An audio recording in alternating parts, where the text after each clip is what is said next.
Hello, time for chapter 5 of Caterflies and Ice.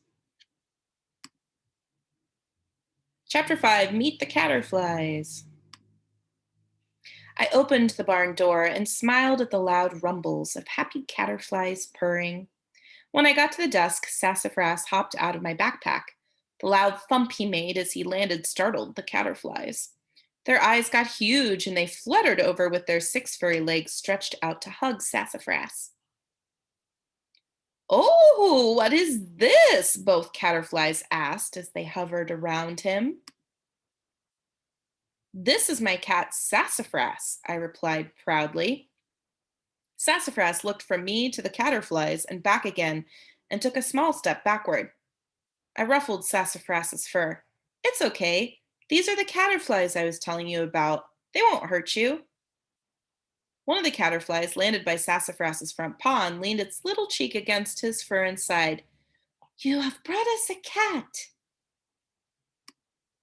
Second caterfly lovingly bopped its head against Sassafras's other front paw. "He's so warm. Oh, thank you." Sassafras's ears went sideways and he looked up at me questioningly. "Please, Sass, we've got to hurry." He let out another big sigh and bent down. The caterflies hopped on and nestled into his fur. They immediately started purring.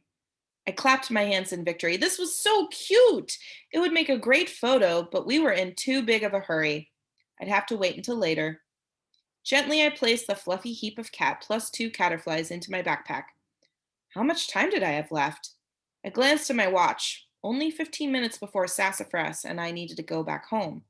I walked as fast as I could, straight toward the caterflies' cave. Go ahead and read chapter 6. Ice. I knew I'd found the right cave as soon as we got there. Just inside the entrance, I could see a pile of caterflies huddled together like a tiny mountain of white snow with little pink dots. I set my backpack on a nearby rock, and the caterflies flew from Sassafras's fur into the cave. Sassafras looked around at the snow and decided to stay in the backpack. I didn't have much time, so I dug around in the backpack for the thermos while Sassafras grumbled. I took it to the mouth of the tiny cave and peeked in. It was a little hard to see, but I could make out a shiny layer of ice where the waterfall had frozen. The 2 caterflies woke up the rest of the caterflies in the cave and told them about their adventure to and from the barn that morning. It ended with them pointing to me, saying, "That's Zoe. She's going to rescue our eggs."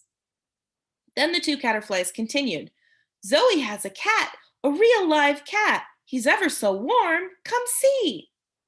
All the caterflies rushed to the front of the cave and peered out. "Oh," they all said at once. And then one and another, and then all the caterflies launched into the air and landed on my cat. They snuggled down into his fur and began to purr. I wished I had my camera because all I could see was Sassafras's face peeking out from a mound of white wings. I thought he would be nervous, but he looked like he was smiling. Maybe dozens of tiny purring cats snuggling happily against you is a good recipe for happiness. I glanced at my watch. Oh no, I only had a few minutes left. After unscrewing the lid of the thermos, I was relieved to see steam coming from the water inside. Still hot. Whew. I reached into the cave and splashed the water on the wall of ice that trapped the caterpillar eggs.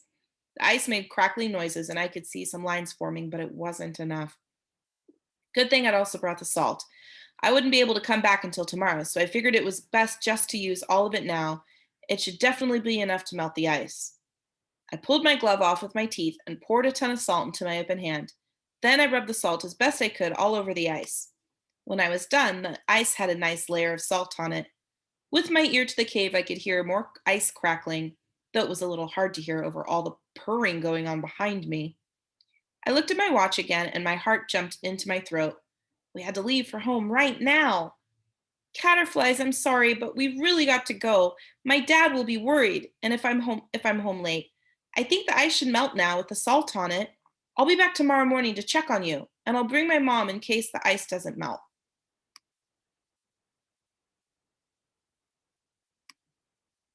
The caterflies flew up and circled around my head, thanking me. I giggled. They sure were cute little creatures. "See you tomorrow, Zoe," they cheered as they flew into their cave for the night. I snapped up Sassafras in the backpack. Hold on tight, Sass. Sassafras hunkered down and I ran for home. All right, we'll stop there for today.